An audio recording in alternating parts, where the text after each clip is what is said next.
Alors, quant à la fête de Nouvel An, la Saint-Sylvestre, vous voyez, c'est la Saint-Sylvestre. Sylvestre, c'est le nom d'un homme. Sylvestre, c'est le nom d'un homme. Qui est-il, Sylvestre?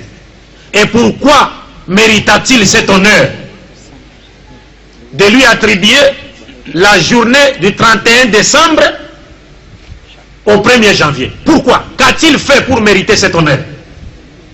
Sylvestre, c'est un homme. Qui est-il? Mes chers frères et sœurs, Sylvestre, c'est le 33e pape de l'Église catholique romaine. Le 33e pape de l'Église catholique romaine, qui s'appelait Sylvestre Ier. Il est devenu pape le 14 décembre 314 de l'ère vulgaire. Et il est mort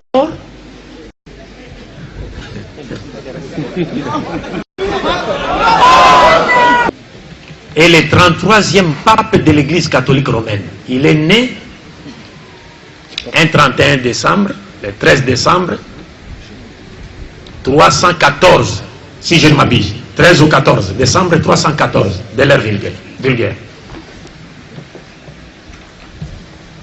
Et c'est ce pape qui a pesé de tout son poids pour que la divinité de Jésus-Christ soit reconnue au concile de Nicée à l'an 325 de notre ère, et pour qu'elle soit ensuite imposée à l'humanité tout entière. Vous comprenez? Le pape Sylvestre Ier, des mèches avec l'empereur Constantin, parce que l'empereur Constantin était en guerre, en conflit militaire, en conflit avec son adversaire Maxence. Et il y a la grande majorité des païens dans l'antique empire romain étaient avec son adversaire. Constantin n'avait pas vraiment beaucoup de partisans. Maintenant, Constantin avait eu besoin du suffrage chrétien. Il avait besoin des chrétiens, n'est-ce pas, pour l'aider à triompher sur son adversaire. Mais comme Constantin était encore païen, qu'est-ce qu'il a fait pour avoir les chrétiens?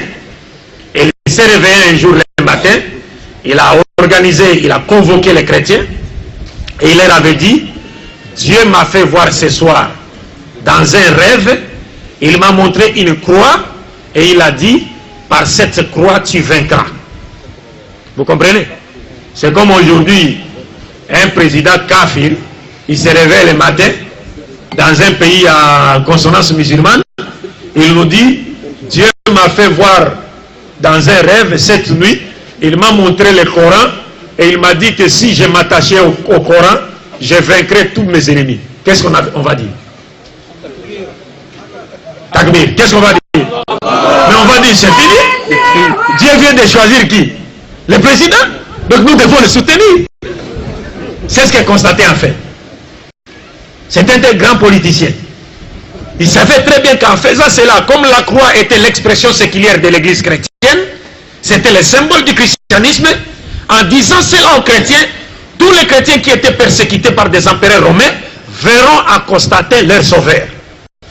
C'est ainsi ils se sont alliés plutôt à qui? À l'empereur Constantin le Grand.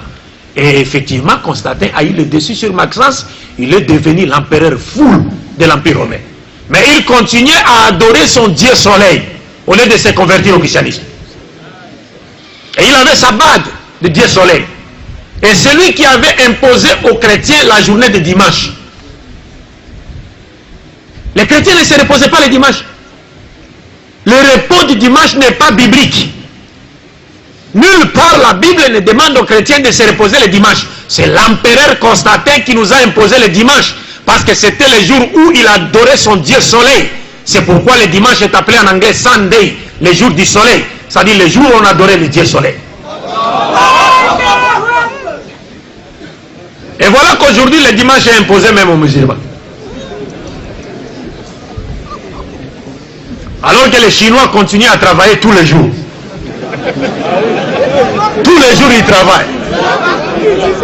Et comment voulez-vous vous développer si vous ne travaillez pas?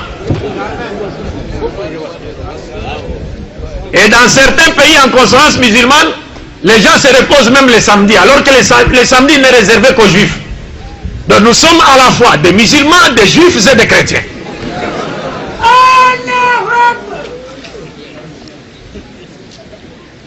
Donc Constantin a eu le dessus. Maintenant ils se sont entendus avec les papes Sylvestre Ier. Comme quoi le pape lui a dit ceci. Moi je vous rassure, n'est-ce pas, l'apport des chrétiens, les chrétiens seront avec vous pour que vous triomphez sur Maxence, mais vous allez nous aider à triompher sur Arius d'Alexandrie. Il y a un prêtre chrétien qu'on appelait Arius d'Alexandrie. Il était d'Égypte, en Alexandrie.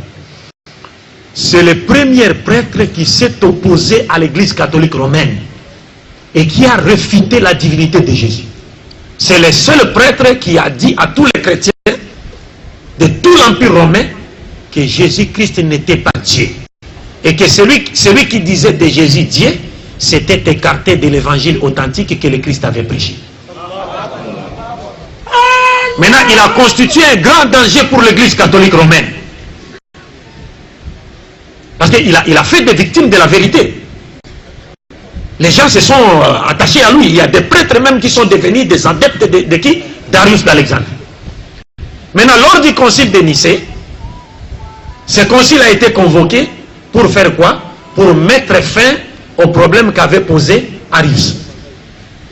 Maintenant, des mèches avec l'empereur Constantin. Et remarquez que la sœur de Constantin, de l'empereur Constantin, elle-même était une adepte d'Arius. Mais pour des raisons politiques, lors du concile de Nicée, parce qu'il y a eu un pacte déjà qui a été signé entre l'empereur et l'église, et c'est à ce moment-là, c'est à partir de ce jour-là que le pacte a commencé, c'est-à-dire qu'est-ce qu'on appelle, c'est-à-dire l'alliance entre les politiques et le religieux. Donc l'église a dorénavant commencé à travailler pour quoi? Pour les politiques. À partir de cette date-là. Parce que même ici en Afrique, quand les colonisateurs venaient, quand ils trouvaient certains de nos ancêtres qui étaient des guerriers, qu'est-ce qu'ils faisaient? Pour les avoir facilement dans les mailles de leur filet, ils leur envoyaient des missionnaires. Ils viennent, ils commencent à vous prêcher. Non, si on vous frappe à la joue droite, présentez l'autre joue. On fait ceci, cela. Nous on dit non, chez nous ça en islam ça n'existe pas. En islam ça n'existe pas.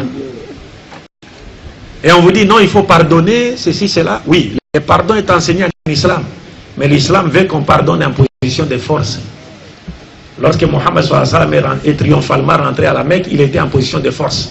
Et il a pardonné. Parce que quand on pardonne en position de force, la personne qui vous a persécuté ne récidivera plus. Mais comment voulez-vous qu'il ne récidive plus si vous le pardonnez, pourtant il est sur vous, en train de vous dactylographier le visage. Il vous tape et vous êtes là, pardon. Mais il va revenir. Il va récidiver. Il faut pardonner en position de force. Donc il y a eu cette alliance, ce pacte-là. Et Constantin a donné raison à l'église catholique à travers les papes Sylvestre Ier. Donc Arius a été contraint à l'exil. Arius a été contraint à l'exil. Et donc Sylvestre Ier avec son plan et ses adeptes ont triomphé plutôt au concile de Nicée. La divinité de Jésus a été imposée sur toute l'étendue de l'Empire romain. Donc celui qui fête aujourd'hui, qui célèbre la Saint-Sylvestre, un musulman qui célèbre la Saint-Sylvestre, veut en réalité nous dire, il est d'accord avec le pape Sylvestre Ier pour dire que Jésus-Christ est Dieu. Parce que l'Église lui a dédié cette journée-là. C'est en reconnaissance des efforts que Sylvestre Ier avait fournis pour que la divinité de Jésus soit imposée au concile de Nicée. Donc celui qui célèbre cette fête est d'accord avec Sylvestre Ier. Voyez comment ces fêtes véhiculent des notions réprouvées par l'islam. Les prophètes, je voudrais conclure, les prophètes Mohammed et ses apôtres ont trouvé la fête de Noël et la fête de Saint-Sylvestre. Ils les ont trouvés. Parce que ces deux fêtes ont vu jour avant l'avènement de notre prophète Mohammed sallallahu alayhi wa sallam. Donc s'il y avait quelque chose de bon dans ces deux fêtes, le prophète nous aurait ordonné de faire quoi? De les célébrer. Mais il ne l'a jamais fait. Mais nous sommes venus après. Nous l'avons fait pourquoi? C'est en imitation des chrétiens. Et c'est la prophétie de notre prophète Mohammed sallallahu alayhi wa sallam. Parce qu'il nous a annoncé à 10 ans, il arrivera un moment où nous imiterons les juifs et les chrétiens pas par pas. Est-ce que vous comprenez? Le prophète nous a annoncé cela.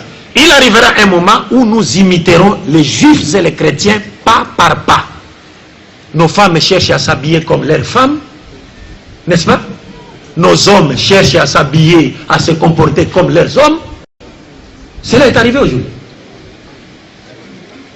Or, le prophète Mohammed sallallahu alayhi wa sallam, vous savez, relativement à nos sœurs qui sont là, vous savez ce que le prophète a dit? Et c'est pourquoi parfois, souvent je demande aux imams de nous parler souvent des prophéties de notre prophète qui se sont réalisées. Wallahi billah, il y a un livre là où on trouve les Nubuat, l'Abbé Mohammed sallallahu alayhi wa sallam, les choses qu'il avait annoncées. Oh non, non, non. Si vous prenez connaissance de ces prophéties-là, elles vont raffermir votre foi. Regardez le prophète Mohammed sallallahu alayhi wa sallam nous dit, il arrivera un moment, les femmes seront vêtues, mais elles seront pourtant nues. Vous comprenez cela? Les femmes seront vêtues, mais elles seront pourtant nues. Ici, mes chers frères et sœurs, vous ne voyez rien. Ici, là, dites Alhamdulillahi Rabbil Alamin. Vous comprenez? Donc nous concluons en disant, mes chers frères et sœurs, nous devons être fiers d'appartenir à cette religion qu'on appelle l'islam, et nous devons, dans les limites de notre capacité, chercher à vivre notre religion dans notre vie quotidienne pour que nous ne constituions pas une barrière entre l'islam et ceux qui voudraient embrasser cette religion. Je dis et je vous remercie. Wa sallallahu ala sayyidina Muhammad wa ala alihi wa ashabihi wa ala jami' anbiya wal mursalin walhamdulillahi rabbil alamin.